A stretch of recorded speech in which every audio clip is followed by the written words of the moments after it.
Енді бәрін сатып, біз мұнай, алтын, тағы басқа қазба байлықтарды шетелдіктерге саттып, енді сатылмаған тек қана уран қалыпты. Сол уранның запастары бойынша біз әлемде нөмір 1 болып таныламыз.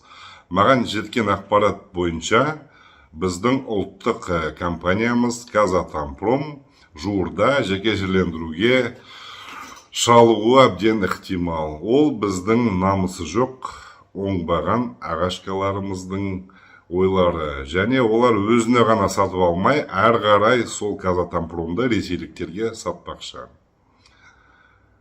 Ол деген не? Ол деген біздің ұлттық қауіпсіздігімізге үлкен нұқсан келтіретін нәрсе.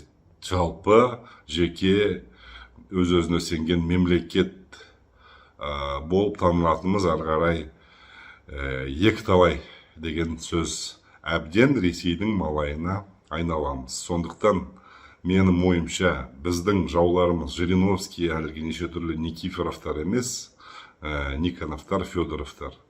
Өзіміздің сол шенділер тоймайтын оңбаған біздің қазақтың дөмәләк майталман байлары бізге өсиет айтып жүрген, олардың арам пиғылы. Сол Казатомпромды сатып алып, үкіметтен тағы баға қосып, ресейліктерге ары қарай сатып жіберу. Міне намыстың бағасы 1-2 миллиард доллар екен біздің көкелеріміз үшін. Егер бұндай сценарий орын алатын болса, айналайын тажал көкелер, мен бірінші болып табылам митингқа кез келген жерге шығатын. Сендер нағыз қазақтың жауысыңдар. Ешқандай Жириновский мен Федоров емес. Сендер көкелер осындай арам пиғылды ойлап шығарған.